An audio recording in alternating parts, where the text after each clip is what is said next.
Cocktails and Chromosomes for a long time. And I looked up on my old email and I realized that I did the first installment of Cocktails and Chromosomes in 2015. So it's nice to be invited back to do another one. So fundamentally what my lab is interested in is in how organisms communicate socially and how they use that social information to make behavioral decisions. Specifically, I'm going to tell you about some recent data from my lab that suggests that mothers and fathers of mice process the communication signals from their pups differently, and that might be the part of an explanation for why they differ in behaving, parental behavior strategies. Okay, so being a parent is hard. You can ask any animal in the animal kingdom and they'll tell you the same thing. I'm happy to represent the human parent. And I can tell you, it all seems like sunshine and rainbows when they're this young and this cute, but wait till they grow up to act like this.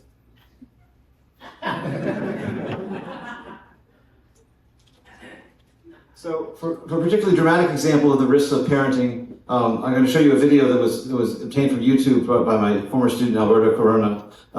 We have no other information about where the provenance of this video or where it came from, but it seems to be a torrential rainstorm. And a mother rat, her burrow is flooded to the door, and so she has to dive down deep to rescue her pups. And you'll see her go dive into the dark tunnel and come up a disturbingly long time later with each pup one by one and bring them to high ground.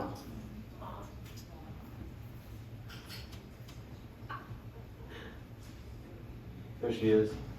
She's going to dive down into the hole.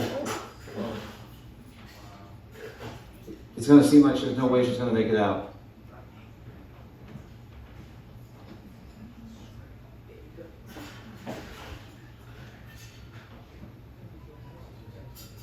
Hooray!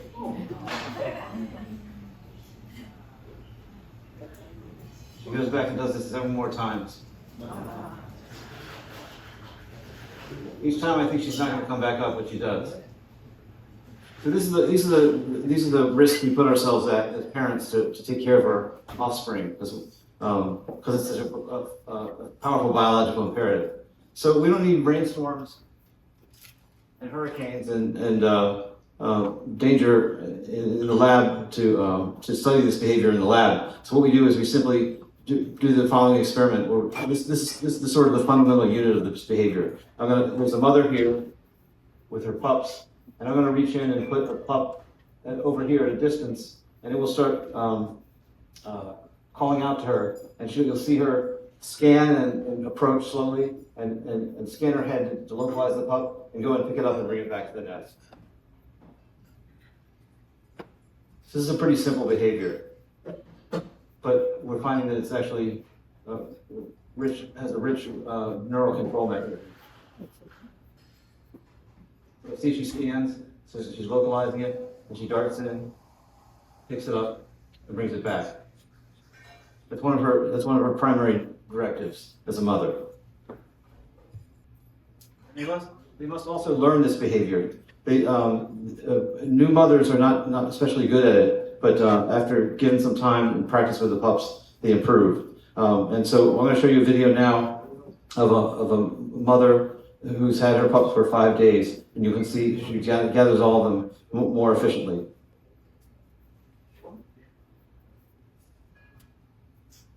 So again, this is 5 days in, and there's pups all over the place, and they're all screaming at her, and she keeps her head cool and gets the job done.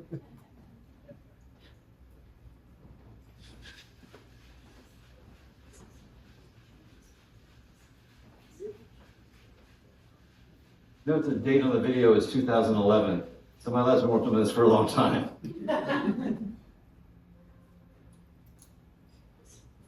Okay, so that's it. She puts them in a pile, and then they stay warm and comfortable instead of crying in agony or terror. So you may wonder, how does she know where the pups are? And that's a good question. There's actually 2 ways. One is vocalizations, represented here by this musical note. They're calling and singing to her. And there's also smell, which is the stink of this green cloud that surrounds the pup. Both of these senses are required for the mother to perform this behavior. If we take either of them away, then she won't know to gather them. So this is a pictorial representation of what the vocalizations look like. This may be unfamiliar to you, but I'll explain it, and hopefully the way you'll understand. This is time proceeding on the x-axis. You can see that this vocalization lasts for just over 1.5 seconds.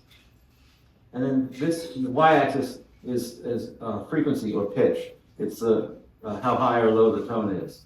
And then you can see the bright orange shows where the energy in the call is, what frequency content it has. So you can see that this axis only goes to 50 kilohertz because these vocalizations are very high pitched.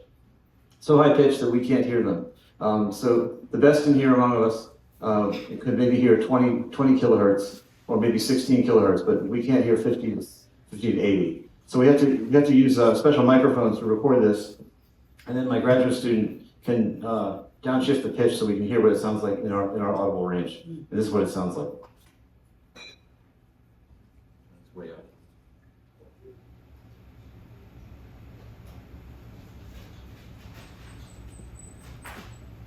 Hear that? Yeah, it's kind of faint. That's a mouse cry for help. And also, we discovered, as many others have found, that this requires detection of pup odor as well. So this is a common test we run on the mice, where we give them a number of pups to gather, and then we judge their performance as the amount of time it takes to gather them.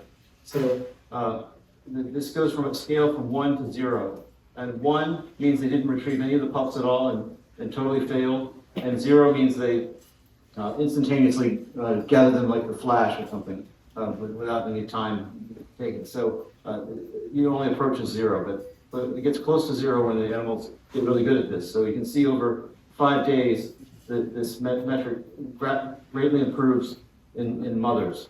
But then if we inject a chemical that ablates their sense of smell, you can see this receptor lining here in the nose dies off, and they can't smell anymore, and then they can't perform the behavior anymore. They go back to worse than they started because this behavior this modality is essential for. So I want to give credit where credit is due. Most of the work really all the work I'm going to tell you about in the rest of the talk was done by my former graduate student Alberto Corona, who's now a postdoc at Mount Sinai. So I told you that mothers get really good at this behavior over Tays, but fathers not so much.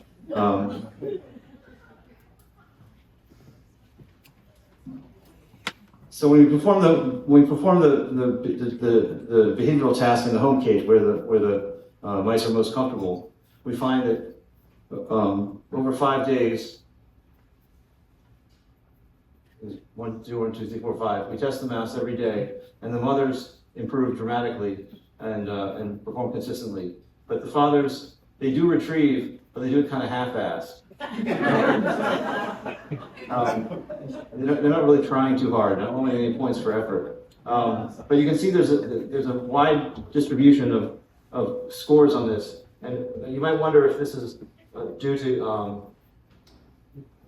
just a couple of mice that are screwing it up for everybody, or whether they're all contributing to this. It turns out that individual mice are all over the place. They can do here and here and here and trial to trial. So they're totally inconsistent as well as poor in their mean performance. So if we just make it a little bit harder for the males, a little bit more inconvenient, we do it in a novel cage where they're less comfortable, and the females still do a good job, but the males totally collapse. So they can't be bothered if they're going to be exerted or challenged by it at all. So Alberto made these observations early in his graduate career.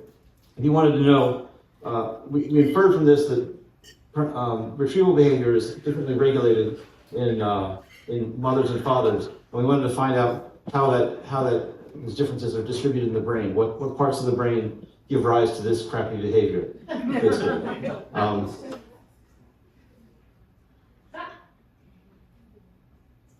we got one hint from this experiment where we did a slightly different task where we compared males and females in their attentiveness to pups that are in a jar. So we put pups in a jar with a lid with holes on it so the parent could smell and hear them. And you can see the pups in the nest feel safe and don't make alarm calls, but when the pups are in the jar, they call a lot more, like hundreds of times. So they're really trying to let them know that they're uncomfortable and they want to get out. And we compared how mothers and fathers interacted with pups in a jar versus an empty jar. And neither of them were interested in the empty jar, reassuringly, but fathers with the pups in the jar don't care about the pups in the jar any more than they care about the empty jar.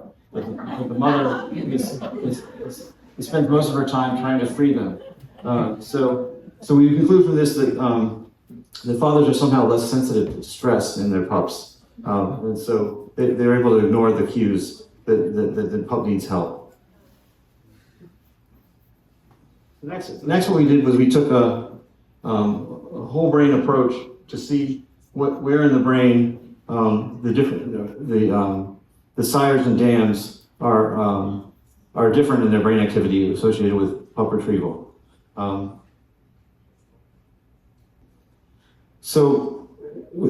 There's a chemical called CFOS, a protein that gets expressed in neurons when they're active, and it hangs around. It turns on immediately when neurons get activated, and it hangs around for a while. We used an approach that allowed us to visualize all the active neurons in the brain and compare the activity pattern between mothers and fathers that did and did not retrieve. So this procedure involves turning the brain into like a piece of glass. We clarify it so it's see-through, and we perform a chemical reaction that allows us to visualize the CFOS protein. And then we use a light sheet microscope that basically allows us to map the whole brain while it's in one piece. So we don't have to cut it apart. We can penetrate it with light, and we can reconstruct optical sections of the entire brain. And you have a whole brain data set here. And you can perform a 3D reconstruction of those sections to make a map of activity in 3D.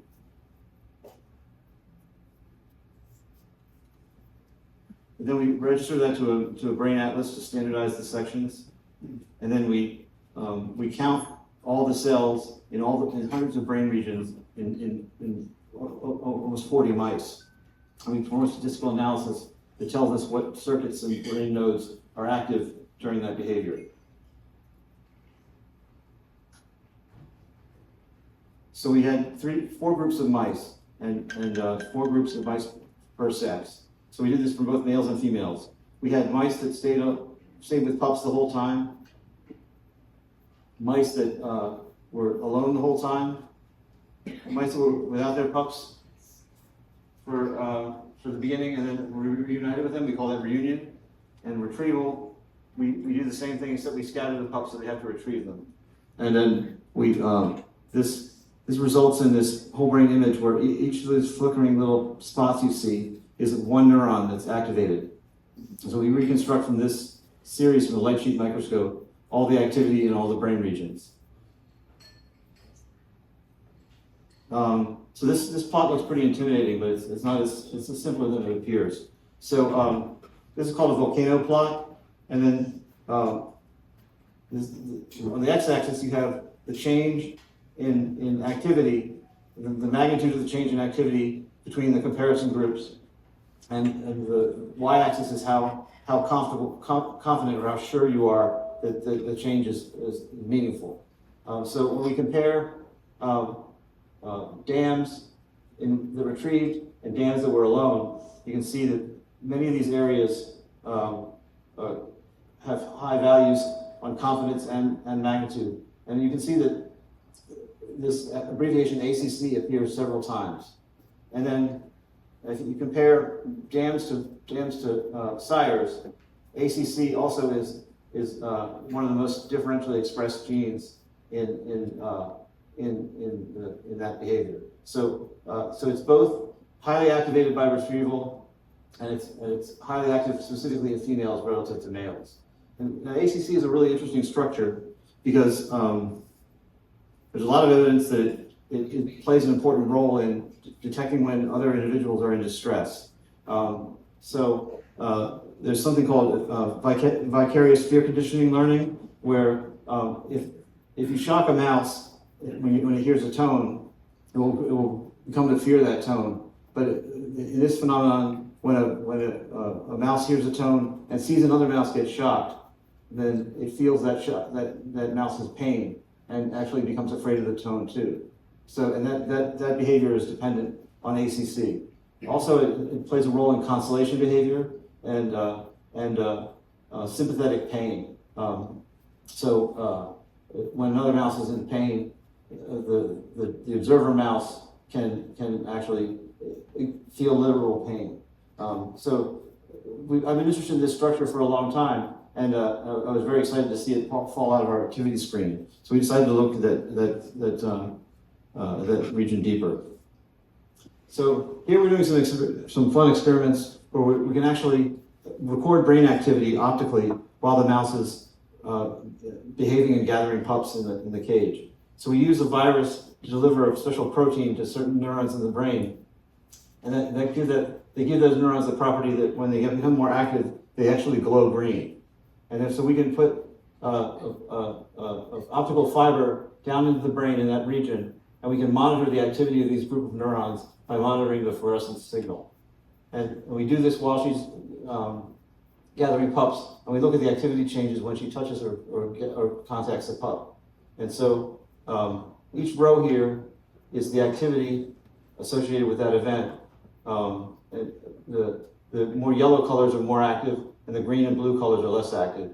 And you can see that in dams, there's more activity when she touches the pups than there is in the sires.